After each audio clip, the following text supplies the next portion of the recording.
gonna dive right into this video. Where not a better place to make a video at your local Sheetz. So if Sheetz sees this, sponsor the 4Runner. So I recently just got this 4Runner back a couple days ago, just got it lifted, and probably by the title of this video, somewhere in the area, I'm gonna say this is probably the at least top 3 cleanest 4Runners in the local Richmond area where I live in Virginia. So we're gonna go real quick over, if you're new to the channel or not. I've owned this vehicle about 6 or 7 months, and I can almost honestly say that I'm almost finished with it. This is like the first time that I've ever, as a car person, that in my world or knowledge, I can say, a vehicle is done, basically, just about. There are a couple things that we have to do, and something I'm also deciding on. I'm trying to decide whether if I want to keep the factory step rails.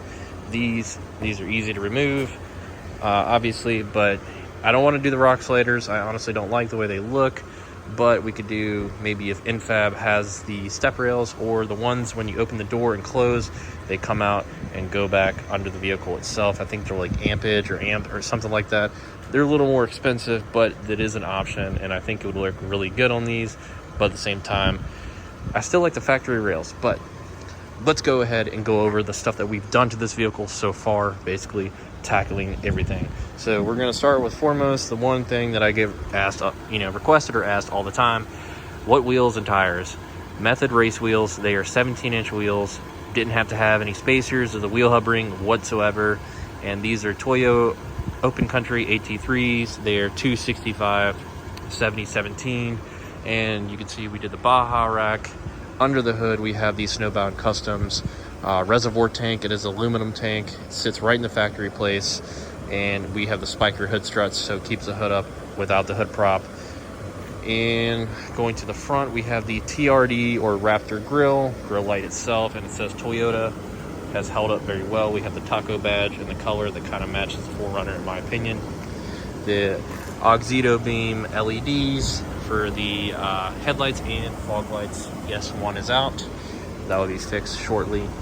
TEQ Customs retrofitted headlights with the side markers as well.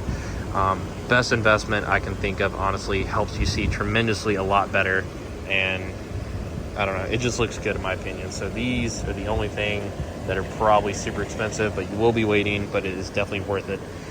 So as we go around here, TEQ Customs overlay gauge, or the TRD Taco overlay gauge. We also have it that comes in whites, the little off-road button, and you can switch your colors here. We have the Kenwood radio with the Carhartt seat covers. Nothing special about those, just want to keep the seats clean. TEQ Custom smoked taillights to match your front ones. That little backup camera goes with the Kenwood radio, which I really love.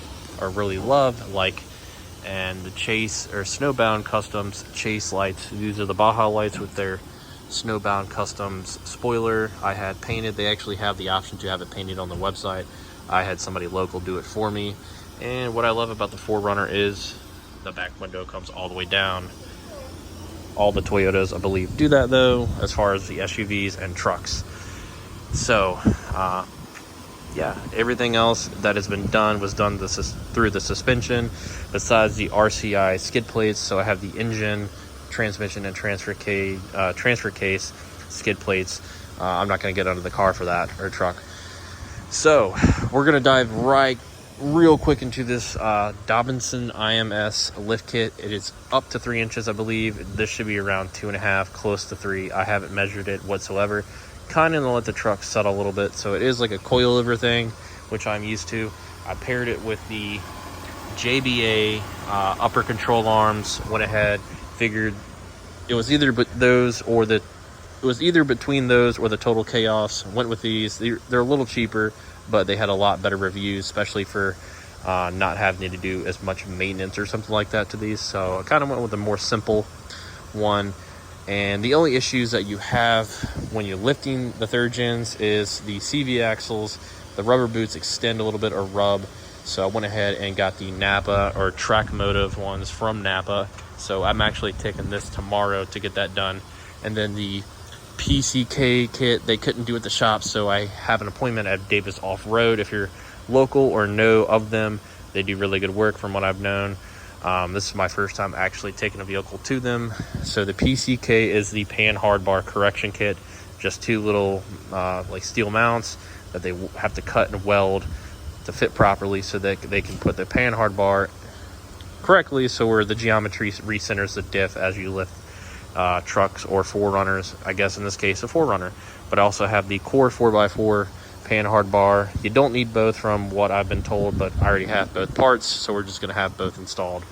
So that's just going to recenter the diff. If you're driving over the highway or going over a bump or something, the ass end of this vehicle, they say, will like to kind of steer itself and you'll feel it or float, I guess, but I haven't really felt anything. The alignment on this is perfect, dialed in, but we're just going to go ahead and tackle all this stuff to get it taken care of. So no issues, no worries, you know, no woman, no cry kind of thing. But overall, this thing rides super smooth. Obviously, it's going to ride better than factory because when I bought this, it had 150,000 miles on it. A lot of stuff had to be done to just kind of replace factory stuff that I doubt has been replaced before.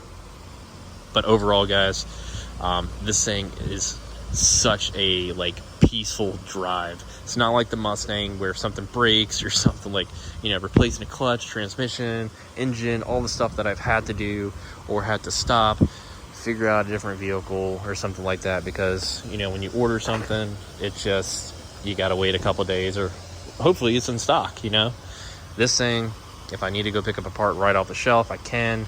Or if it's a big deal, you know, I can take it to one of these shops, especially Ironwood Automotive, where I usually take this to get anything done. They take care of it within the day itself. So overall, super happy with it. Love it. Again, this is the Dobinson's IMS kit. Probably costs around $2,200-$2,300 for the whole kit itself, from the diff drop and extended brake lines, the sway bar end links, and all the good stuff that I had bought. So when I'm talking about the sway bar end links, front and rears, you can see the rears a lot easier. But again, I can't wait to take this thing like camping or off-roading a little bit. Just, you know, some smooth trails, some easy trails. Not gonna take this thing and, you know, try to beat the shit out of it or something like that. But this is obviously, I can say this lift kit is, you know, definitely tends to lend itself to like a daily driver, and so far so good, zero issues. But yeah, just super happy. You know, own this thing 6 or 7 months and basically done modding it, except for maybe the step rails, and I think that's real.